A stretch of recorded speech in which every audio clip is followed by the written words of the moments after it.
Salut à tous, c'est Jerry et bienvenue dans mon ranch. Et aujourd'hui, nous allons voir un passionné qui a une belle petite collection de voitures. Mais avant, il y a de la route à faire, fait que... C'est parti!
On va garder les portes fermées au cas où c'est ça qui maintient tout le tout.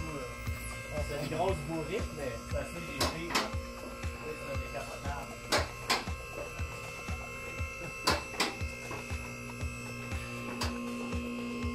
Bon, à la base, on était parti pour faire une interview sur ces voitures, mais la journée a dérapé en journée bricolage sur la Mercury.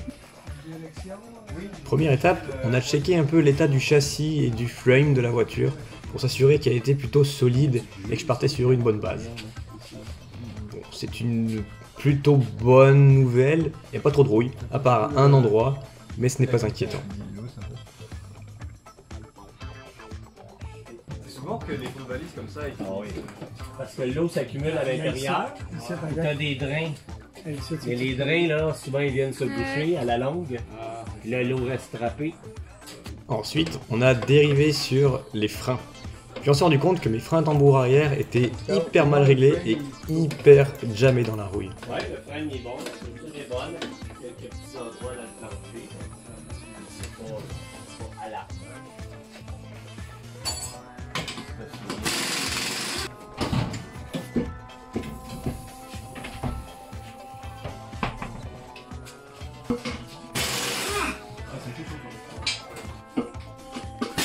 C'est quoi jamais? Jamais? Ouais. C'est quand c'est pris dans la rouille. Saisi dans la rouille, ouais, c'est ça. Ah. Pour enlever les tambours, il a fallu taper pour pouvoir les enlever tellement c'était pris dans la rouille. On n'y est pas allé avec le dos de la main morte. Même avec un chalumeau, on a essayé.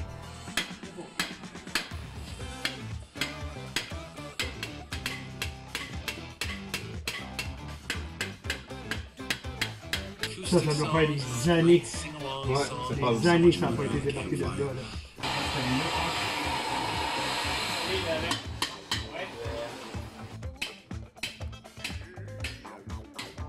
Quand tu pèses sur ta pédale de frein, ton huile, il y a une pression qui vient remplir le cylindre, qui pousse sur les deux tiges ici, et tes bandes sont écartées vers l'extérieur. Donc elles viennent s'appuyer sur ton cylindre, ton tambour. C'est ça des freins tambour. Fait que là, l'ajustement qu'on va défaire, c'est ça ici. Tu vois, il y a une vis d'Archimède ici, là, qui lui vient écarter. Donc plus j'écarte, plus que je me rapproche mes bandes du tambour, ce qui fait que dès que je vais avoir de la pression ici, ben, il va aller freiner, il va aller appliquer une pression. C'est pour ça aussi qu'il n'y avait pas de frein d'urgence en fait. Parce Ouais, que probablement. ça se déréglait tout jamais. Hein? Là, il était bon. Là, il était bon. L'autre côté, là, il est plus raide. Lui, il n'y a plus de tension. On va l'ajuster, il va en avoir de la tension. Là, il n'y en a pas parce qu'il est pris comme ça. Là. Quand on va ajuster ça, puis qu'il va s'écarter, là, il va chercher à prendre sa place aussi.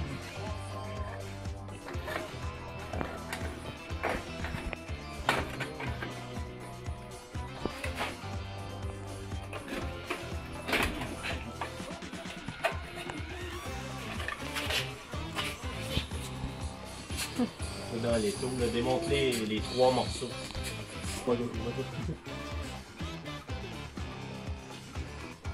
Ça m'avance. Rappelle-toi que je t'ai donné les morceaux du côté droit.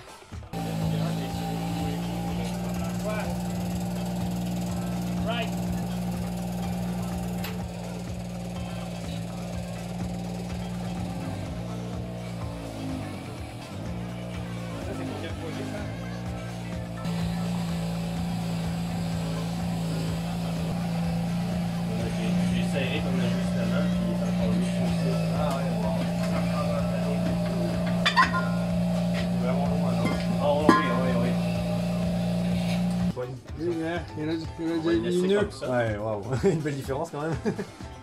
Et enfin, la cerise sur le bateau, pour éviter que le drum reste bloqué dans la rouille, on met de la graisse, avant de refermer le tout.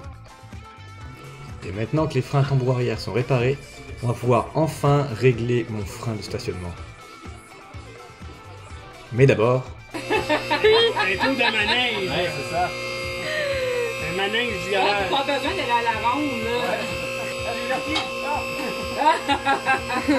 En plus, c'est vrai, il a le vertige. Est-ce qu'il y a des pièces que tu veux que je descende?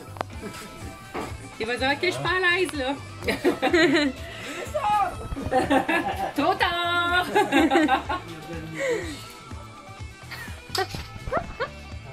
C'est quoi cette Pèse sur ta pédale de frein.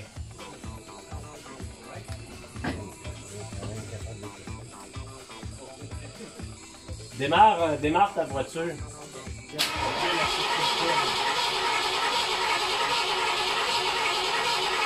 Ah oui, elle fait ça quand t'as des choses, elle galère à démarrer. Ah bon? Ouais, je sais pas pourquoi.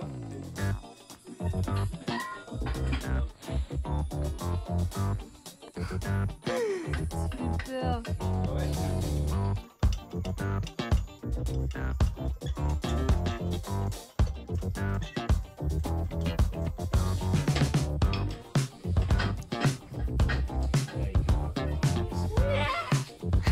bon, maintenant que le petit tour de manège est fini, on va pouvoir sortir et tester les freins.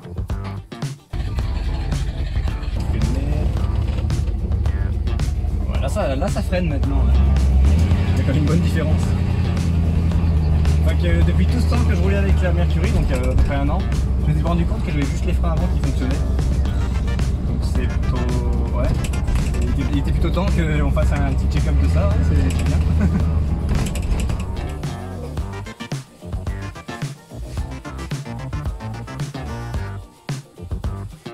Et maintenant que le problème de freinage est enfin réglé, nous allons pouvoir passer à une autre activité amusante, l'éclairage. Et t'as vraiment les feux, c'est seulement ceux aux extrémités. Tu sais, tu te promènes le soir, t'as une lumière de brûler là. C'est tellement facile pour un véhicule de policier même. d'avoir la... Les véhicules comme ça, ils vont tout de suite te coller. Ah ouais. Tu sais, t'as Ah une oui. plaque, tête de mort, le char est noir, t'es jeune, t'es suspect, coupable. Ah ouais. Non, non, t'es coupable, suspect. Comme maman en ancien. Ah ouais. C'est un petit pot de pâte. Ouais. C'est un heure. Ça en sort avec une guenille, là. Ben souvent, le soir, ça vient noir, la guenille.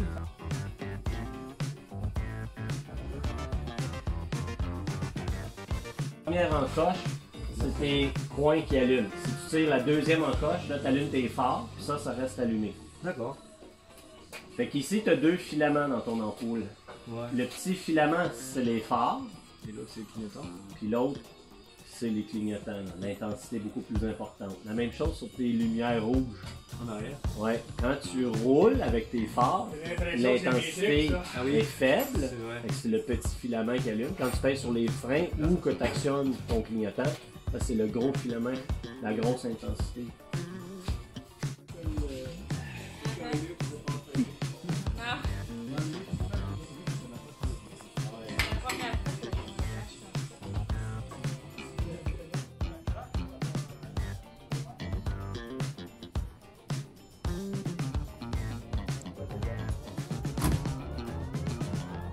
Ouais, bien. Bonjour comme ça. Ah oui? Et maintenant, nous nous occupons de ma vitre qui était complètement décollée du système de lève-vitre.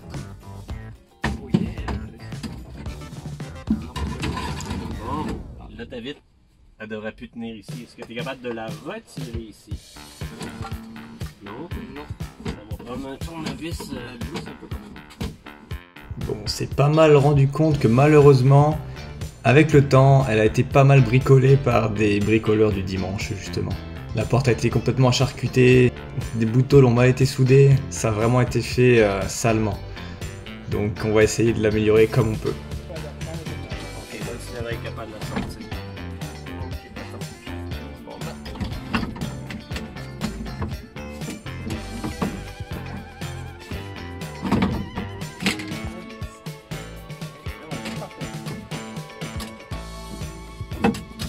tout ça ici, là, c'était charcuté, là. Donc là, on va faire refaire des filets. On va faire vraiment des vis. Wow.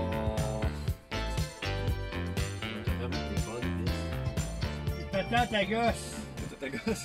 C'est le même qu'on appelle ça. On va voir des vis comme ça. Quand tu fais des affaires de même, des patates à gosse. Patate à gosse.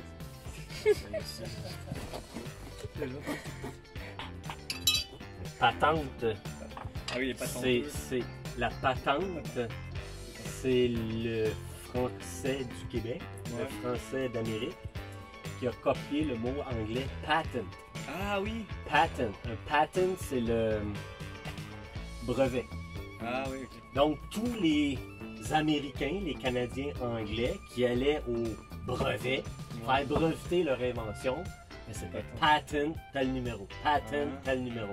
Avec le francophone qui allait se faire breveter, ben, c'était tous des numéros, des noms anglais. Ouais. Fait qu'il y avait un patent tel numéro. Ben, le mot patent, D'accord. ben, ils l'ont francisé au Québec en devenant patente. Ah, je savais pas ça. Mais patente, c'est vraiment le terme anglais. Beaucoup de mots utilisés ici, c'est des termes anglo-saxons, américains, qui ont été francisés par mauvaise connaissance de l'anglais, puis tout simplement d'entendre le son, copier le son.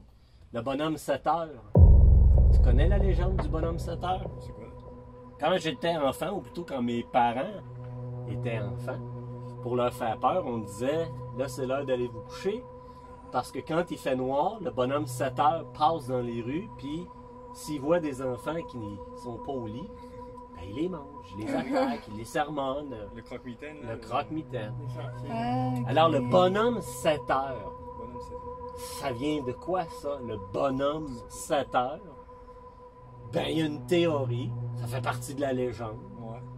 qui dirait que chez les gens fortunés, anglophones, ben, il y avait souvent des serviteurs français Ah, qui ne comprenaient pas l'anglais. d'accord. Mais il y avait la nounou, il y avait la nourrice, il y avait le majordome, il y avait le conducteur, il y avait le garde du corps. Regarde, il y avait toutes sortes de Ouais. gens qui travaillaient.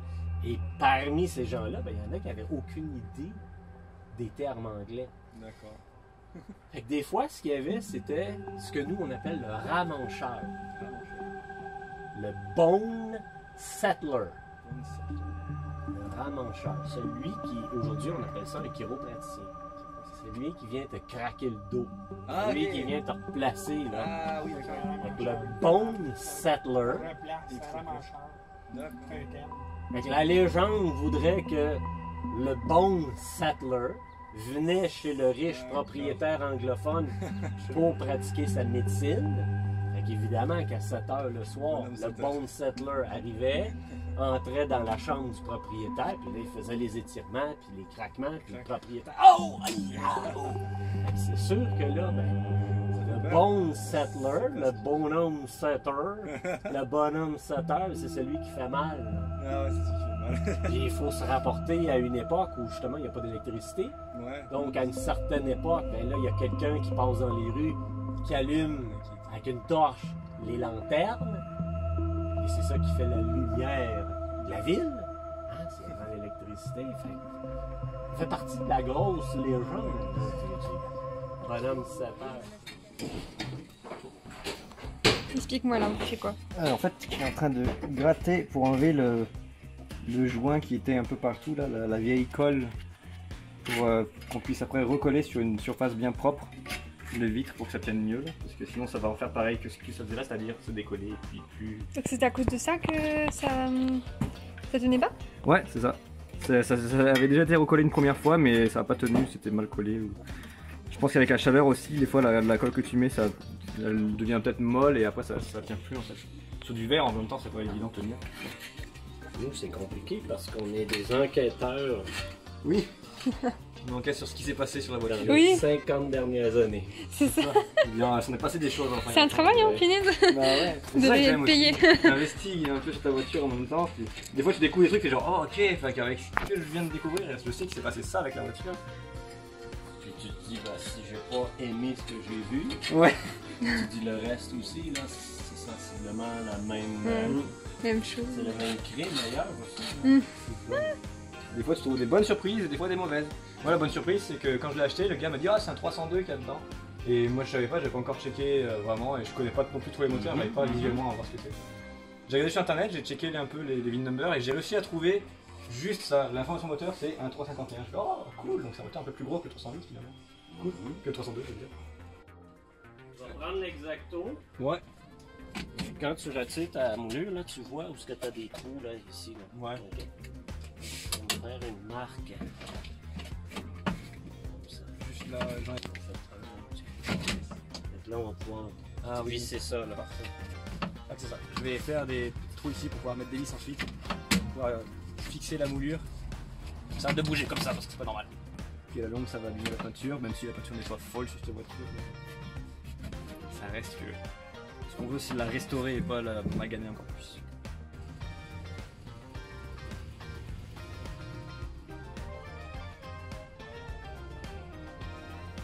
Tout en marche arrière, c'est conduire, hein. C'est ce qu'il fait. C'est pas comme s'il avait fait tout en marche arrière avec une petite citadine européenne, il a fait ça avec un fucking gros bateau américain, sans problème. Ouais. L'expérience, ça paraît. Je viens de découvrir cette petite vis qui était cachée sous ma garniture. Donc je pense que c'est ça qu'on appelle en jargon de mécanicien des vis cachées. Ouais. C'est ça, hein. Là, il est carrément décollé, tout ça, il est carrément gardé. Essayez de voir si les épisodes tiennent.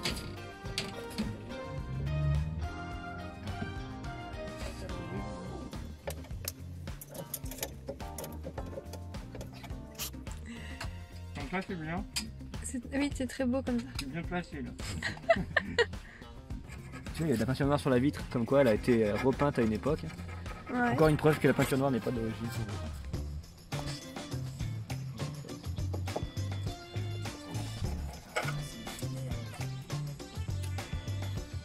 Wow, check ça là, ça a tout été. Ils ont rajouté de la colle justement là aussi. Je sais pas si on s'embête à enlever la colle ou si on laisse c'est encore solide. Genre ça? Ouais, tout ça là, ça a été rajouté. Ah. Le blanc aussi. On laisse ça de même, on s'embête pas à tout faire, non? Ça a l'air d'être encore solide. Ouais, lui, il est bien. C'est son boulot. Ouais. C'est édifié.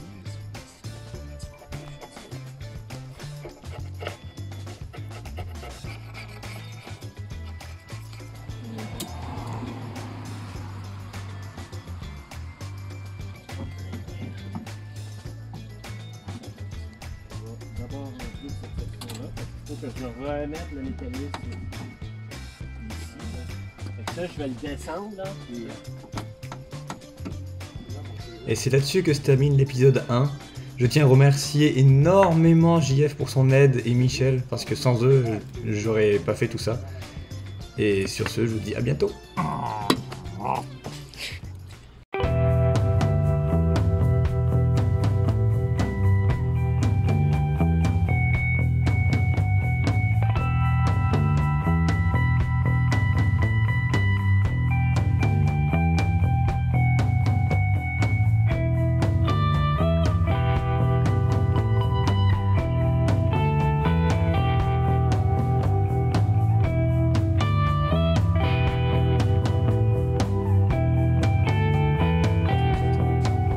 T'as les pistons à l'intérieur. Ça, c'est ce qui arrive en fait quand ton moteur il explose.